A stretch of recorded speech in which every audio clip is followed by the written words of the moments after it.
So hello guys, in this video we are going to solve this problem which is from Izho 2011. I'll post the link to the paper in the description, you can check it out once. So yeah, let's start.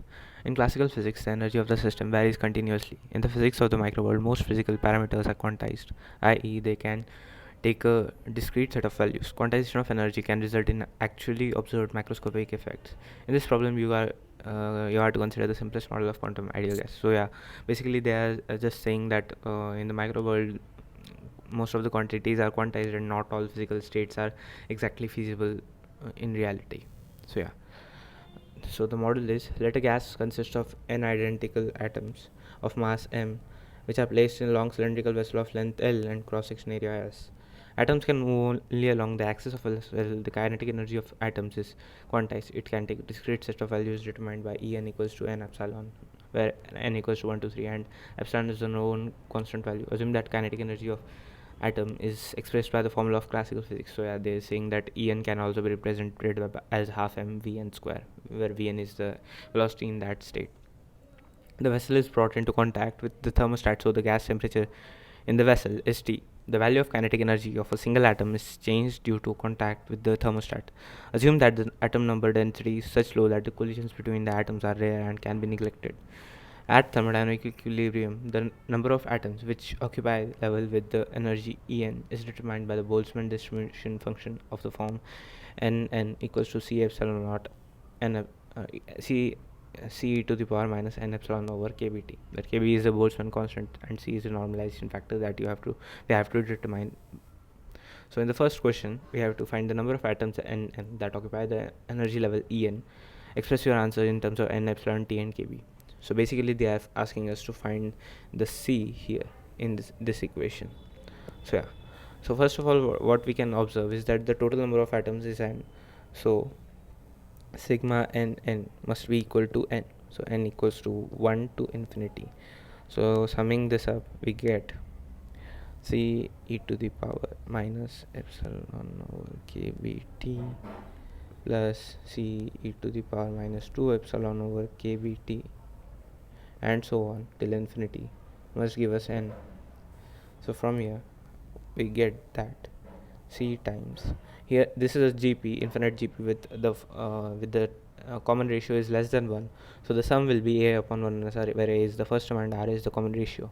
So here we simply get that e to the power minus epsilon over kbt over 1 minus e to the power minus epsilon over kbt equals to n.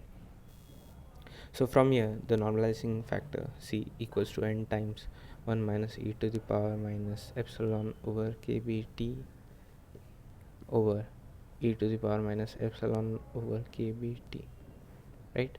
So in the end, n subscript n equals to n times 1 minus e to the power minus epsilon over kbt upon e to the power minus epsilon by kbt multiplied by e to the power minus n epsilon over kbt. So yeah, this is the answer to the first part.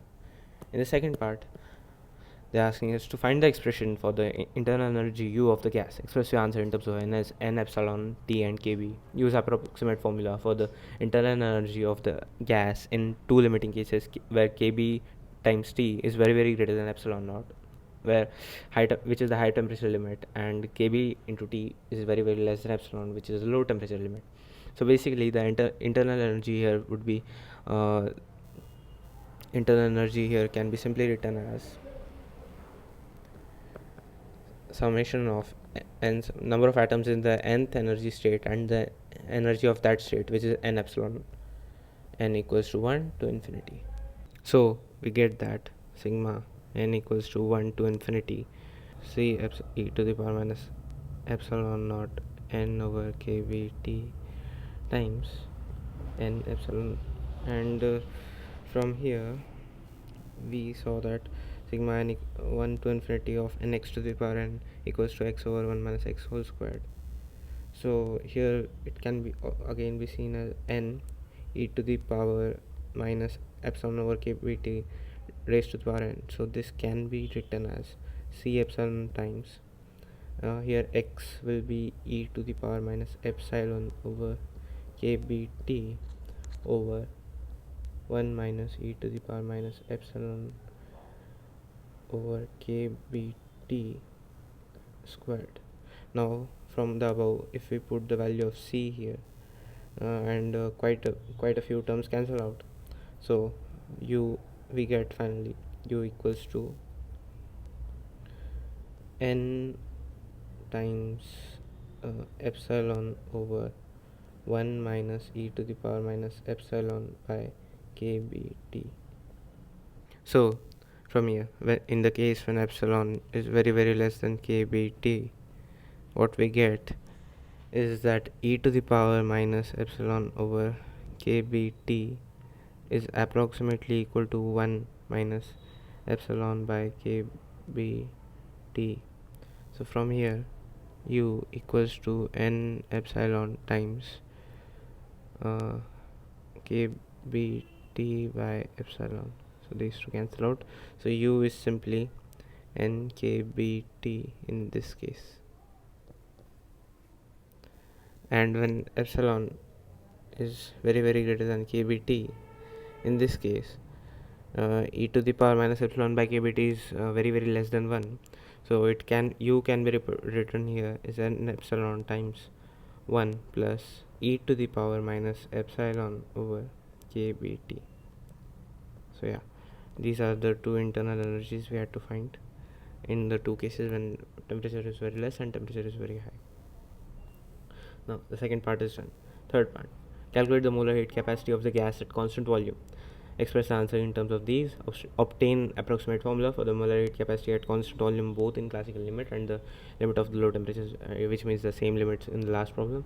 And draw schematic plot of the molar heat capacity dependence against the gas temperature. Okay, so the molar heat capacity at constant volume can be defined as Cv equals to del U by del T, where del represents the partial derivative. So if we simply differentiate the formula for u we calculated earlier, we will get the value of Cv. So this is the u we need to differentiate. On differentiating it, we get that Cv equals to Na times epsilon. Na is because the molar, it's a case of 1 mole particle, so it is simply Na, where Na is the Avogadro's number, and e to the power minus epsilon by kbt whole squared times e to the power minus epsilon by kbt, and multiplied by epsilon over kbt square. So yeah, this is the final Cv for this case. This can be simplified like Na into Kb can be represented as R, where it is the universal gas constant. So it is R times e to the power minus epsilon over kbt over 1 minus e to the power minus epsilon by kbt whole squared times epsilon by kbt whole square. So yeah, this is the Cv for this case. And in the case of very low temperature and very high temperature, we'll directly differentiate these two expressions for simplicity, because manipulation in this expression would be quite tough. So when epsilon is very less than kbt, on differentiating it, we get, so here Cv equals to n kb, which is equal to R. Yeah, and when epsilon is very large than kbt, Cv equals to n epsilon into 1 minus e to the power minus epsilon by kbt multiplied by, now differentiating this, it would give us epsilon by kbt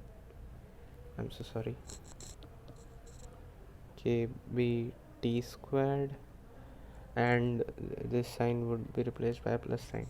So this is the Cv in the other limiting case at higher temperatures we are getting Cv to be approximately constant, and at lower temperature it is increasing, and at very low temperature it is tending towards zero.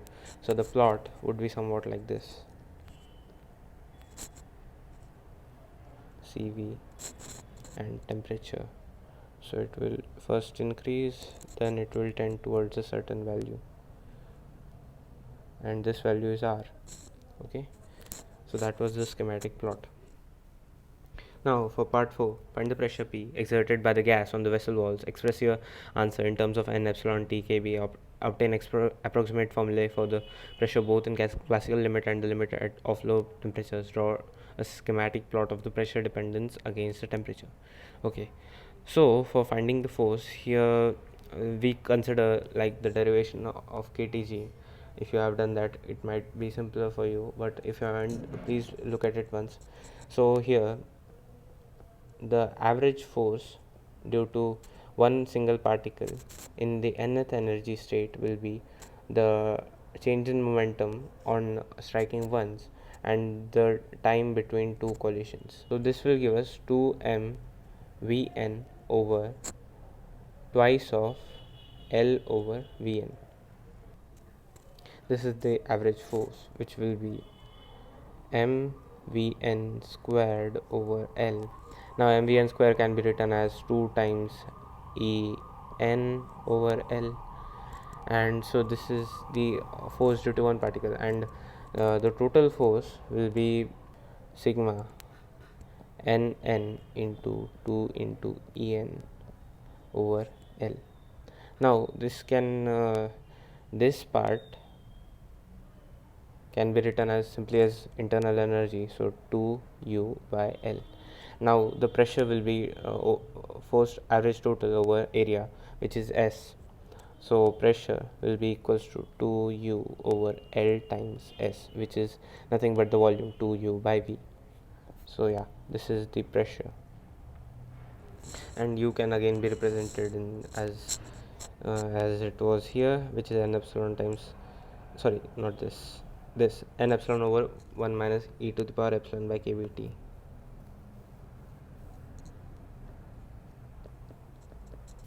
Two n epsilon over v times 1 minus e to the power epsilon minus epsilon over kBt. So yeah, this is the pressure in all cases. Now when epsilon is very less than kBt, again as the approximation we used in previous parts, we simply get pressure as 2n by v kBt, which means at high temperature the change is nearly linear, and when epsilon is very greater than kBt, it tends to a constant value of 2n by v, 2n epsilon over v. So if we plot this, we can get that at initially it as pressure versus temperature, and when the temperature tends to 0, it attains a constant value of 2n epsilon over v, and as it tends to infinity, it will just start as a linear graph, as after at larger values it is directly proportional to temperature. So yeah, this was the last part. So yeah, that's it, I guess. Yeah, that's all. Thank you.